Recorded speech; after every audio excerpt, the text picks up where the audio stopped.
Le Premier ministre Cheikh Modibo Diarra est à Paris depuis hier. Il a été reçu ce matin par le ministre français des Affaires étrangères, Laurent Fabius. Les deux personnalités ont échangé sur la situation sécuritaire au nord du Mali. Le Premier ministre Cheikh Modibo Diarra a fait part aux autorités françaises de la désolation du peuple malien suite à l'enlèvement d'un ressortissant français la semaine dernière au Mali. Après le Quai d'Orsay, le Premier ministre a reçu une délégation de l'Élysée conduite par Madame Légale, conseillère à la cellule africaine de l'Élysée. Rien n'a filtré de cet entretien qui a duré environ 90 minutes. Les entretiens accordés ce matin par le Premier ministre à une délégation de la cellule africaine de l'Élysée. À l'issue de ces rencontres avec les autorités françaises, le Premier ministre Cheikh Modibo Diarra a accordé un entretien à Makamfi Konaté. Les raisons de sa visite à Paris, l'audience accordée au MNLA par les autorités françaises et la question de l'intervention militaire ont été entre autres les questions abordées. Nous vous proposons de suivre cet entretien.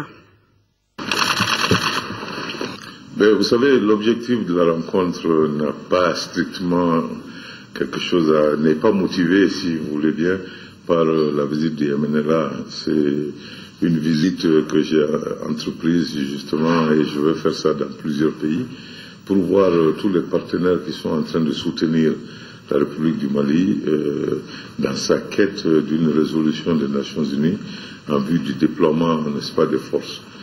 Donc c'est dans ce contexte plutôt que je suis venu rendre visite, n'est-ce pas, à nos amis en France ici, et nous en avons profité évidemment pour toucher à tous les points de l'actualité, y compris le fait que la communauté est vraiment désolée et que le gouvernement du Mali et le peuple malien condamnent avec la plus grande fermeté l'enlèvement de M. Rodriguez Lal Tal. Donc tout ça, c'était des messages qu'il fallait passer, et nous avons profité de l'occasion évidemment pour toucher à tous les points qui touchent la vie du pays.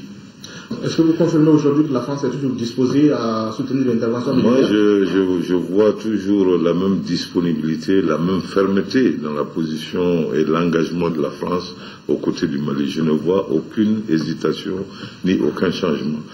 Donc, essayons d'éviter de sauter à des conclusions, parce que Prodi a fait une déclaration disant que les préparatifs concernant l'armée malienne vont faire en sorte que le plus tôt une intervention va avoir lieu sera au mois de septembre.